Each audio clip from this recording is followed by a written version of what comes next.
ओम नमः शिवाय, श्री शिवाय नमस्तुभ्यम।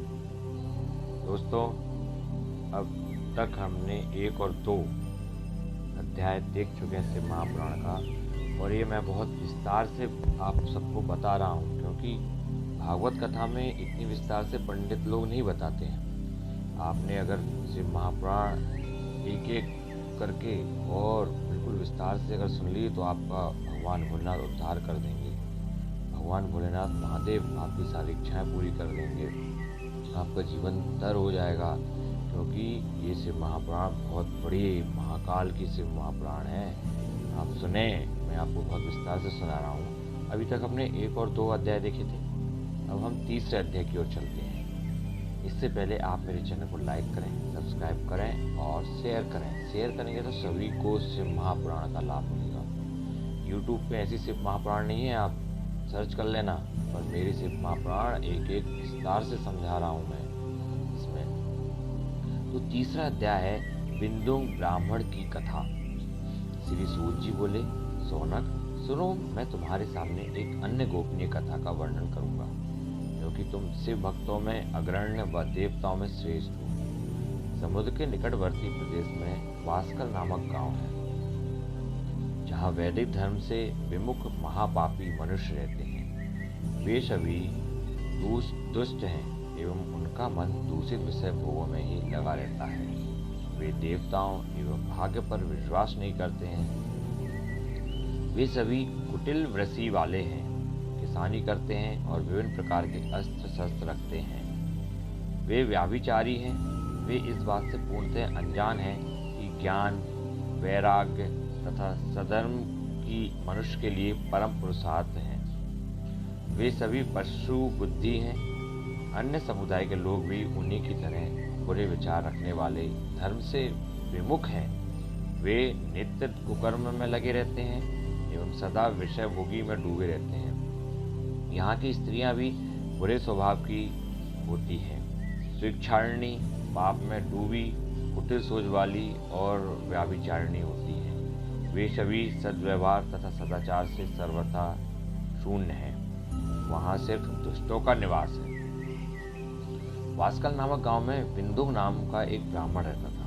वह अधर्मी, दुरात्मा एवं महापापी था। उसकी स्त्री बहुत सुंदर थी।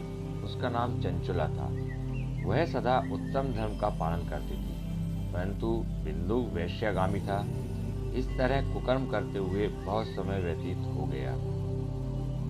उसकी स्त्री काम से पीड़ित होने पर भी स्वर्धनाश के भय से कलेश सहकर भी काफी समय तक धर्म भ्रष्ट नहीं हुई, परंतु आगे चलकर वह भी अपने दुराचारी पति के आचरण से प्रभावित होकर दुराचारिणी और अपने धर्म से विमुख हो गई। इस तरह दुराचार में डूबे हुए उन पति पत्नी का बहुत सा समय व्यर्थ बीत गया। वैश्यगामी, दूषित बुद्धि वाला वह दुष्ट ब्राह्मण बिंदु समयानुसार मृत्यु को प्राप्त हो नरक में चला गया। बहुत दिनों तक नरक के दुखों को भोगकर वह मूढ़ बुद्धि पापी बिंद पर्वत पर भयंकर पिशाच हुआ। इधर उस दुराचारी बिंदु के मर जाने पर वह चंचुला नामक स्त्री बहुत समय तक पुत्रों के साथ अपने घर में रहती रही। पति की मृत्यु के बाद वह भी अपने धर्म से गिरकर पुरुषों संग रहने लगी। संतियां विपत्ति में भी अपने धर्म का पालन करना नहीं छोड़ती। यही तो तप है। तप कठिन तो होता है, लेकिन उसका फल मीठा होता है। विषयी इस सत्य को नहीं जानता, इसलिए वह विषयों के विषफल का स्वाद लेते हुए भोग करता है। एक दिन देवयोग से किसी पुण्य पर्व के आने पर वह अपने भाई बंधु के साथ गोकर्ण क्षेत्र में गई। उसने तीर्थ के जल में स्नान किया एवं बंधुजनों के साथ यत्र तत्र घूमने लगी। घूमते घूमते वह एक देव मंदिर में आई। वहां उसने एक ब्राह्मण के मुख से भगवान शिव की परम पवित्र एवं मंगलकारी कथा सुनी। कथावाचक ब्राह्मण कह रहे थे कि जो स्त्रियां व्याभिचार करती हैं, वे मरने के बाद जब यमलोक जाती है, तब यमराज के दूत उन्हें तरह तरह से यंत्रणा देते हैं। वे उसके कामांगों को तप्त और लौह दंडों से दागते हैं। तप्त लोह के पुरुष से उसका संसर्ग कराते हैं।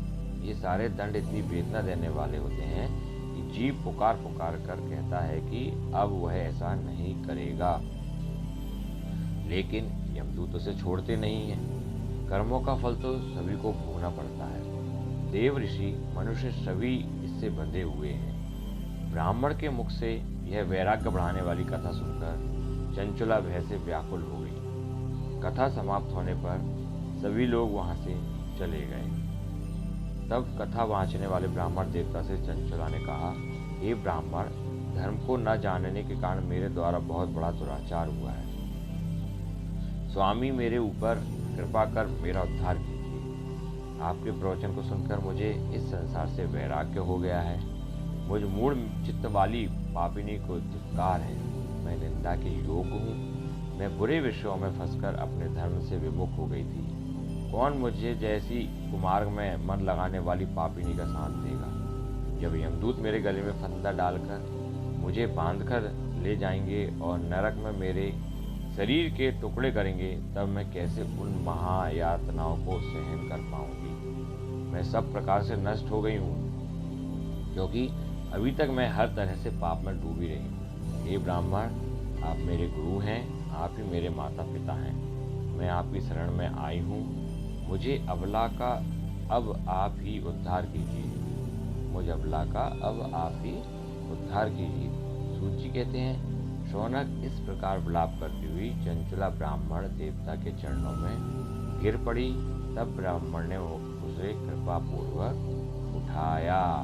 तो इस तीसरे अध्याय में बिंदु ब्राह्मण की कथा थी, जो चंचला को कथा सुनकर समझ आई कि मुझे पाप नहीं करना था, मुझे इस संसार में अच्छा काम करना था। उन्होंने भगवान शिव की कथा सुनी। फिर उनके दिमाग में ये आया कि मुझे अच्छे कर्म करना चाहिए। उसे बाद में पछतावा हुआ। ये तीसरा अध्याय था।